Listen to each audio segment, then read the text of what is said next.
Assalamualaikum WRWB. Selamat datang di channel Jalan Hidayah. Saya ucapkan terima kasih sudah mampir dan menyimak videonya. Semoga berkah dan bermanfaat. Video ini hanya berisi kajian dan informasi bermanfaat, tidak ada unsur mengajak atau bujukan maupun yang lainnya. Gambar hanya berisi ilustrasi semata. Semoga bisa menambah wawasan saudara semuanya. Pemirsa Jalan Hidayah yang saya hormati, di balik tangis pertama anak buah cinta kedua orang tuanya, tersimpan harapan masa depan, hak yang harus dijaga dan amanah dari Sang Pencipta. Anak, bagaimanapun kehadirannya di dunia adalah amanah dan karunia dari Yang Maha Kuasa. Ia lahir bukan membawa dosa, melainkan takdir yang telah digariskan oleh Sang Pencipta. Namun, tidak semua anak menyambut dunia dengan status yang diterima masyarakat. Anak yang lahir di luar ikatan pernikahan seringkali menghadapi stigma, bahkan hingga urusan yang sangat prinsipil dalam Islam, yakni hak waris. Pertanyaannya kemudian, bagaimana kedudukan mereka dalam hukum waris? Apakah mereka memiliki hak atas harta peninggalan ayahnya? Ataukah status di luar nikah menghalangi mereka dari apa yang secara manusiawi tampak sebagai hak yang wajar diterimanya? Maksud anak di luar nikah menurut putusan Mahkamah Konstitusi (MK) Nomor 46 PU 8 2010 tetap memiliki hubungan perdata dengan laki-laki yang dapat dibuktikan berdasarkan ilmu pengetahuan dan teknologi dan atau alat bukti lain menurut hukum ternyata mempunyai hubungan darah sebagai ayahnya. Putusan MK tersebut dibacakan oleh Ketua MK Mahfud MD dengan didampingi 8 hakim konstitusi lainnya pada Jumat 17 Februari di ruang sidang pleno MK. Keputusan MK tersebut merupakan perubahan atas UU Nomor 1 Tahun 1974 tentang perkawinan pasal 43 ayat 1. Keputusan MK ini menuai pro kontra di masyarakat, akademisi dan ormas. Mereka yang tidak setuju menilai bahwa keputusan MK tersebut telah mengubah syariat Islam, melanggar ajaran Islam, dan mengubah tatanan kehidupan umat Islam yang selama ini berlaku, yakni tentang status anak di luar nikah. Status nasabnya sama dengan anak dalam pernikahan yang sah, yaitu kepada laki-laki yang menikahi ibunya. Dalam pernikahan anak di luar nikah, menurut NU sebagai respon atas permasalahan ini, PBNU membahasnya dalam Forum Munas Alim Ulama NU di Lombok pada akhir tahun 2017. Munas Alim Ulama NU dalam rumusan hukum fikih mengenai masalah ini memerinci hukumnya. 1. Jika perempuan yang hamil itu dinikahi secara syar'i, yakni dilaksanakan sesuai dengan ketentuan syarat dan rukunnya, maka berlaku hukum nasab, wali, waris, dan nafkah. 2. Jika perempuan yang hamil itu tidak dinikahi secara syar'i, maka ada tafsil, rinci. 1. Jika anak, janin, tersebut lahir pada saat ibunya belum dinikahi siapapun, maka anak itu bernasab kepada ibunya saja. 2. Jika anak tersebut lahir setelah ibunya dinikahi baik oleh ayah biologisnya atau orang lain, di sini ada tafsil. A. Jika janin lahir lebih dari 6 bulan dari akad nikah, maka nasab anak itu jatuh kepada suami ibunya. Tetapi B. Jika lahir kurang dari 6 bulan akad nikah, maka anak itu tidak bisa bernasab kepada suami ibunya.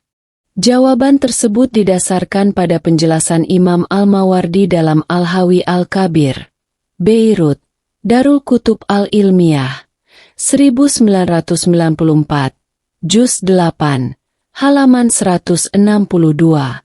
Singkatnya, dalam pandangan fikih mazhab Syafi'i, anak yang dilahirkan kurang dari 6 bulan sejak akad nikah, meskipun ayah biologisnya adalah laki-laki yang menikahi ibunya, nasab anak tersebut secara syar'i tidak dapat dinisbatkan kepadanya, melainkan hanya kepada sang ibu. Konsekuensi dari ketidakkabsahan penetapan nasab anak di luar nikah kepada ayah biologisnya adalah anak tersebut tidak berhak menerima warisan dari pihak ayah maupun kerabat ayah. Namun, ia tetap memiliki hak waris dari ibunya dan kerabat dari jalur ibu, karena hubungan nasab dengan ibunya diakui dan tidak diragukan. Artinya, bab ke-7 tentang warisan anak zina, anak lien, dan anak majusi. Anak zina tidak dapat dinasabkan, diakui nasabnya, kepada ayahnya. Jikapun ada upaya untuk menasabkan, nasab tersebut tidak sah. Beda halnya dengan anak hasil li'an. Ia tetap dapat dinasabkan kembali kepada ayahnya jika terdapat pengakuan yang sah. Jika terdapat 2 anak kembar, bahkan jika keduanya hasil dari li'an, maka keduanya tidak saling mewarisi. Yang dimaksud di sini adalah tidak ada pewarisan antara keduanya, dan tidak pula antara masing-masing dari mereka dengan laki-laki yang berzina atau yang menafikan, maupun dengan siapa saja yang menisbatkan nasab melalui jalur ayah, karena hubungan nasab mereka telah terputus. Kecuali melalui hubungan kekerabatan dari ibu, maka mereka dapat saling mewarisi, juga dapat mewarisi dari ibunya dan sebaliknya, karena nasab dari jalur ibu adalah sah dan diakui. Ia tidak mendapat waris, asyabah, yakni baik anak zina maupun anak hasil li'an, karena nasab mereka dari pihak ayah terputus. Zakaria Al-Ansyari, Asnal Matalib, Beirut, Darkutub Islami, Juz 3, halaman 20. Syekh Wahbah Az-Zuhaili, wafat 2015, menyatakan bahwa ketentuan anak hasil zina tidak dapat menerima warisan dari ayahnya adalah pendapat ijma ulama.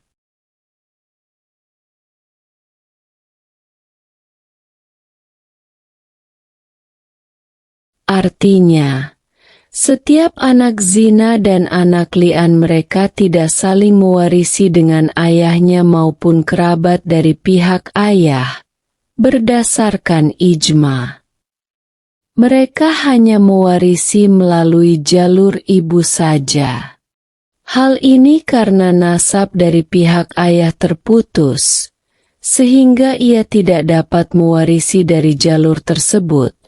Sementara dari pihak ibu nasabnya tetap, maka nasabnya kepada ibu adalah pasti.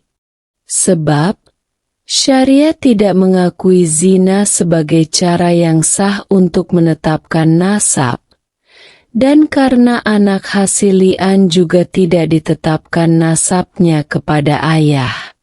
Menurut Imam 4 mazhab, Hanafi, Maliki, Syafi'i, dan Hanbali, baik anak hasil zina maupun anak hasil li'an mewarisi dari ibunya dan kerabat ibu hanya melalui waris fard, tidak yang lain.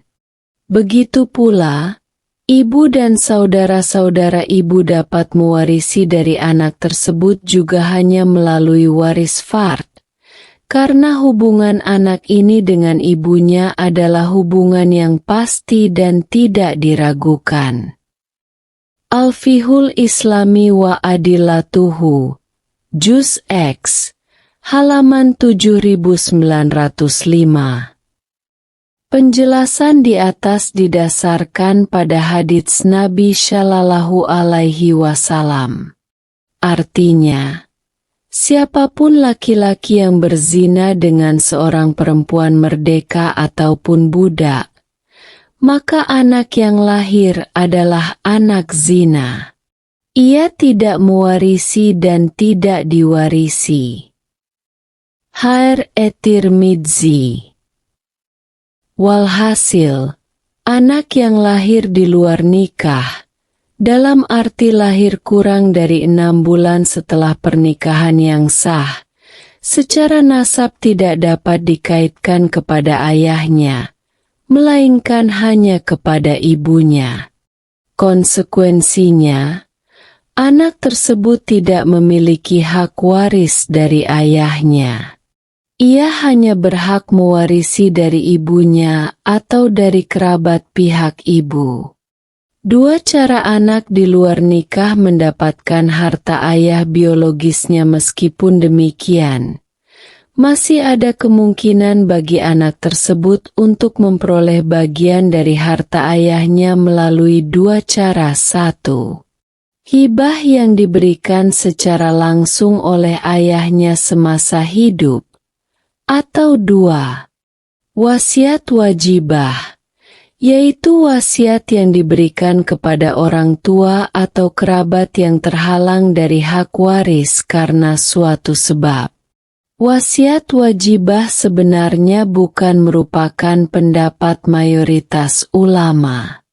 Ini adalah pendapat sebagian ulama dari mazhab Hanbali. Adapun menurut jumhur ulama, hukum wasiat adalah sunnah, bukan wajib. Namun, pendapat sebagian ulama Hanbali ini kemudian diadopsi dalam sistem hukum positif di negara Mesir dan Suriah. Hal ini sebagaimana dijelaskan oleh Syekh Wahbah Az-Zuhaili sebagai berikut. Artinya, dan telah dijelaskan bahwa wasiat kepada kerabat itu adalah disunahkan menurut jumhur ulama. Di antara mereka itu adalah para imam 4 mazhab. Wasiat itu tidak wajib bagi seseorang kecuali sebab hak dari Allah atau bagi para hamba Allah. Sebagian ahli fikih, seperti Ibnu Hazm, Ed-Dahiri, At-Tabari, dan Abu Bakar bin Abdul Aziz dari ulama mazhab Hanbali berpendapat bahwa wasiat itu adalah kewajiban agama dan pembayaran kewajiban bagi kedua orang tua dan para kerabat yang tidak dapat karena terhalang dari mewarisi. Undang-undang Mesir dan Suriah telah mengambil pendapat yang kedua.